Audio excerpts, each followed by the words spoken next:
ግብረ ሕውእ ወይ ከዓ ሴጋ ንሓደ ወርሒ ምስ ትፍጽሙ ኣብ ሂወትኩም እንታይ ዝፍጠር እዩ ዝመስለኩም? ካብዚ ወልፊ ምስ ትርሕቑ ኣብ ሂወትኩም ብዙሕ ለውጢ ትርእዩ ይመስለኩም ዶ ይኸውን? ብዛዕባ ግብረ ሕውእ ክሳብ ሎሚ ተላዒሎም ዘይፈልጡ ሓሳባት ነልዕል እዩ ዝኸውን። ስለዚ ካብዚ ንታሕቲ ንሓደ ወርሒ ግብረ ሕውእ ምስ ትፍጽሙ ከምኡውን ካብዚ ተግባር ምስ ትርሕቑ ክፍጠሩ ዝኽእሉ ኣካላዊ ስነ ኣእምሮኣውን ማሕበረሰባውን ለውጥታት ንርኢ ዝኸውን። ንመኣዲ ጥዕና ሓደሽቲ ዝኾንኩም ሰባት ነዚ ቻነል ሰብስክራይብ ብምግባር ተፈላለዩ ጥዕናዊ ቪድዮታት ክትረኽቡ ትኽእሉ ኢኹም። ስለዚ ናብቲ ሙሉእ ትሕዝቶ ክንሰግር ከለና እዚ ግብረ ሕውእ ምፍጻም ሂወትኩም እዩ ዝወስደልኩም ዘለዎን ተበልኩም ምግናን ኣይኸውንን። ምክንያቱ ድማ እዚ ተግባር ምፍጻም ካብ ዘስዕብዎ ጉድኣታት ምስ ንርኢ ርእሰ ተኣማንነትካ ዝወረደ ንኽኸውን ሓይልኻ እውን ንኽደክም ንዝተፈላለዩ ከምኒ ሰዓል ንዝበሉ ሕማማት እውን ብቐሊሉ ንኽትጥቃዕ ናይ ምዝካር ዓቕምኻ ኮነ ብትኽክል ናይ ምሕሳብ ፀገም እውን ንኽሓድረካን ብሕታውነት ንኽስማዓካን ዝኸፍአ ክኸውን ከሎ ድማ ዋላ ንቐለልቲ ፀገማት ክትፃወር ስለዘይትኽእል ናይ ዓርስኻ ምጥፋእ ሓሳብን ብዙሕ ግዜ ናብ ኣእምሮኻ ክመላለስ ምክንያት ይኾነካ ይኽእል እዩ። ነዚ እዩ እውን ብዛዕባ እዚ ጉዳይ ደጋጊምካ ምዝራብ ኣድላይ ኮይኑ ትረኽቦ። ነዚ ተግባር ምፍጻም ንሓደ ወርሒ ደው ምስ ነብል ክፍጠር ዝኽእል ነገር ከ እንታይ እዩ ዝብል ምስ ንርኢ ድማ ኣብ መጀመርታ መዓልቲ እዚ ሕማቕ ልምዲ ንምሕዳግ ዝወሰንኩምሉ መዓልቲ እዩ። ንምሕዳግ እውን ዘይትጽገሙሉ መዓልቲ እዩ።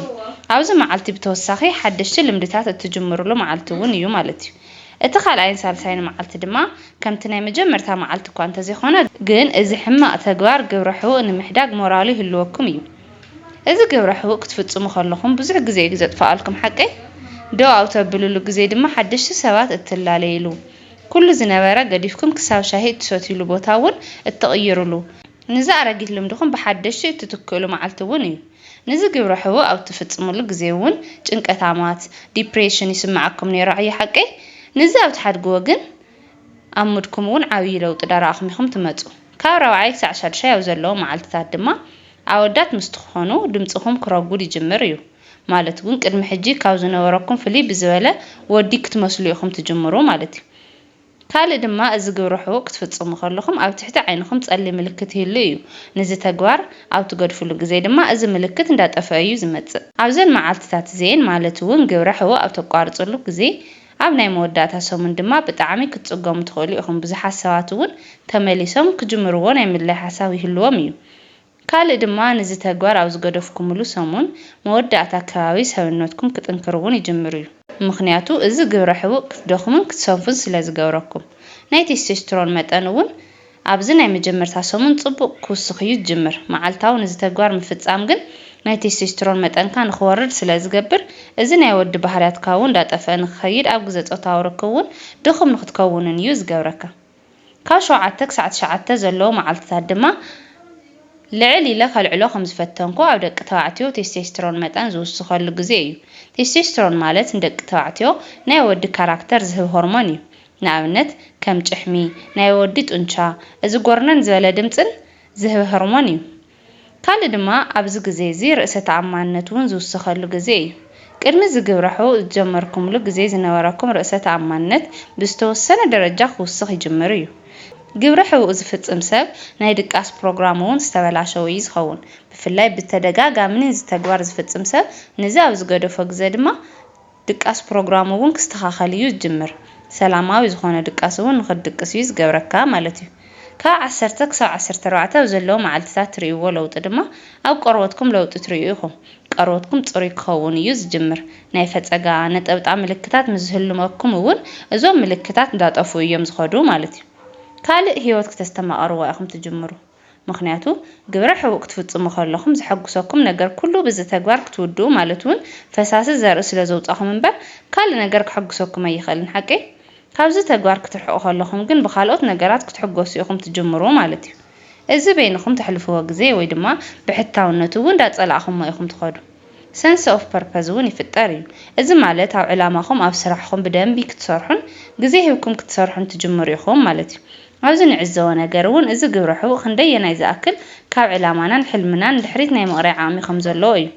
ናብቲ እዚ ተግባር ካብ ተሓድጎ ሳልሳይ ሰሙን ክፍጠር ዝኽእል ነገር ክንርኢ ከለና ድማ ኣብዚ ሰሙን እዚ ብዙሓት ዓበይቲ ለውጥታት እንርእየሉ ሰሙን እንትኾን ካብኣቶም ድማ ናይ ምሕሳብን ምዝካርን ዓቕምና ጽቡቕ ክውስኽ እዩ ዝጅምር። ምክንያቱ እዚ ተግባር እዚ ግብረ ሕውእ ናይ ምሕሳብን ምዝካርን ዓቕምካ ብጣዕሚ ዘዳኽም ሓደገኛ ተግባር ስለ ዝኾነ ኣብዚ ሳልሳይ ሰሙን ዝፍጠር ድማ ሓጎስን ደስታን ክስማዓኩም እዩ ዝጅምር ኣእምሮኹም እውን ካብ ግብረሑ ወፃኢ ካልእ ሓጎስ ክፈጥረሉ ዝኽእል ነገር ከም ዘሎ ዳለመደ እዩ ዝኸይድ ካልእ ድማ ብተጻራሪ ጾታ ተደለይቲ ትኾኑ ከምቲ ቀደም ግብረሑ ክትፍጽሙ ከለኹም እንተጻራሪ ጾታ ትፈርሑን ትርሕቑን ዝነበርኩም ኣብዚ ግዜ እዚ እቲ ስምዒት ክጠፍእ ይጅምር ማለት እዩ ናይ ማሕበራዊ ህይወትኩም እውን ጽቡቕ ክመሓየሽ ይጅምር ሕጂ ግዜኹም ኣብ ግብረሑ ወይ ኣብ ጽያፍ ፊልምታትን ቪድዮታትን ብምርኣይ ኣይኮነን ትሕልፍዎ ብዚ ዝተለዓለ ድማ ምስ ካልኦት ሰባት ናይ ምርኻብ ዕድል እውን ትረኽቡ ኣለኹም ማለት እዩ እዚ ድማ ምስ ሰባት ዘለኩም ኮሙኒኬሽን ማሕበራዊ ምትእስሳር ጽቡቕ ይውስኸልኩም ማለት እዩ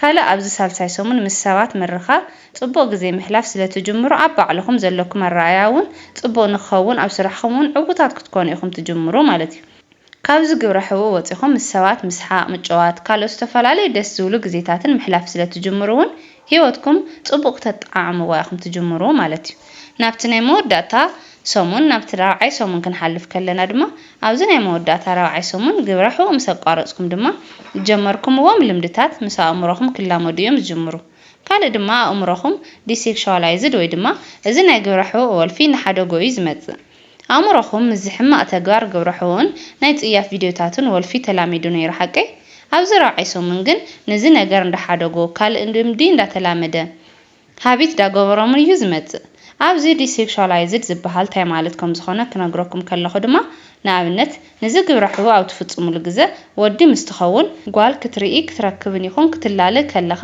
ካብ ጾታዊ ርክብ ወጻኢ ክትሓስብን ኣይትኽእልን ኢኻ እዚ ድማ ስሩዕ ዝኾነ ናይ ፍቕሪ ህይወት ጥራሕ ዘይኮነስ ኖርማል ናይ ቀረባኻ ሰብ እውን ንከይህልወካ እዩ ዝገብር ስለዚ ዲሴክሹዋላይዝድ ትኾኑ ኣለኹም ማለት ካብዚ ሙሉእ ግዜኹም ብዛዕባ ርክብ ትሓስብዎ ዝነበርኩም ካልእ ሓሳብ ምሕሳብ ትጅምሩ ኣለኹም ማለት እዩ ካልእ ድማ ካብ ካልእ ግዜ ንላዕሊ ኣብ ስራሕኻ ተምሃራይ ምስ ትኾን ድማ ኣብ ትምህርትኻ ንኽተተኩር ይገብረካ እዩ ትኹረትኩም ብዚ ግብረሑ ስለዘይውሰድ እውን ሙሉእ ትኹረትኩም ናብ ትምህርትኹምን ስራሕኹምን ጌርኩም ክትሰርሑን ክትነብሩን ኢኹም ትጅምሩ ማለት እዩ ኣብዚ ሓሳብኩም ትሰርቆ ዝወስዶ ነገር እውን ስለዘየለ ኣብዚ ሓስኩምዎ ነገር ፎከስ ክትገብሩ ኢኹም ትጅምሩ ማለት እዩ ካልእ ድማ ኣብ ማሕበራዊ ህይወትኩም ኣይትክትርበሹን ኢኹም እዚ ማለት ድማ ግብረሑ ኣብ ትፍጸሙሉ ግዜ ምስ ጓል ተቋፂርኩም ገለ ኣብ መንጎ ዕላልኩም ዝኾነ ዝለዓለኩም ስምዒት ነይሩ እዩ እዚ ዝለመድኩሞ ልምዲ ማለት እዩ ነዚ ደው ተብልሉ ግዜ ግን ምስ ሰባት ዘለኩም ርክብ ዳተማሓየሸ ስርዕ ዝኾነ ዕላል እውን ትገብሩ ኢኹም ማለት እዩ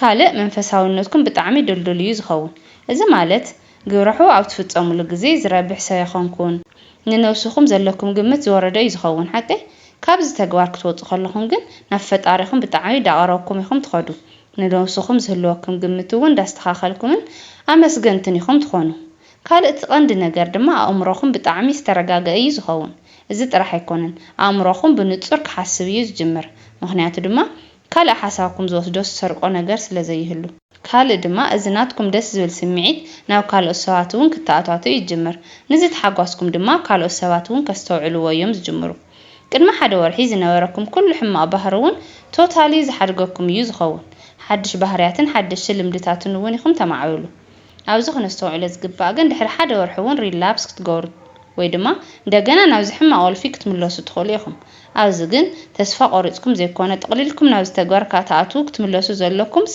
እንደገና ካብዚ ሕማቕ ወልፊ ንምውፃእ ነዚ ተግባር ብዝተፈላለዩ ልምድታት ብምትካል ደጋጊምኩም ክትፅዕሩ ይግባእ ስለዚ ናትኩም ጥንካረ ጥራሕ እዩ ዝሓትት እምበር ካብዚ ህይወትካን ሕልምኻን ሰርቀካ ሓደገኛ ወልፊ ግብረሑ ምርሓቅ ይከኣል እዩ ማለት እዩ ደጋጊም መኽብሎ ዝደሊ እውን እዚ ግብረሑ ቀታሊ ኣእምሮ ጥራሕ ዘይኮነስ ህይወትኩም እውን ብፀገማት ዝተኸበበ መሲሉ መንገዲ ኩሉ ንኽጠፍኣኩም ዝገብር ሓደገኛ ወልፊ ምዃኑ ፈሊጥኩም ኣብ ግዜኡ ክትውስኑ ይግባኣኩም ብኸመይ ካብዚ ወልፊ ክትወፁ ዝሕግዙ ቀለልቲ ሜላታት ትደልዩ ምስ ትኾኑ ድማ ይሰርሐልና ኢልኩም ከመንፅሓፉ ላይ ከቕርበልኩም ይኽእል እየ ንሎሚ ግን ኣብዚ ክውዳእ ኣብ ቀፃሊ ብኻልእ ጠቃሚ ጥዕናዊ ቪድዮ ክሳብ ንራኸብ ሰላም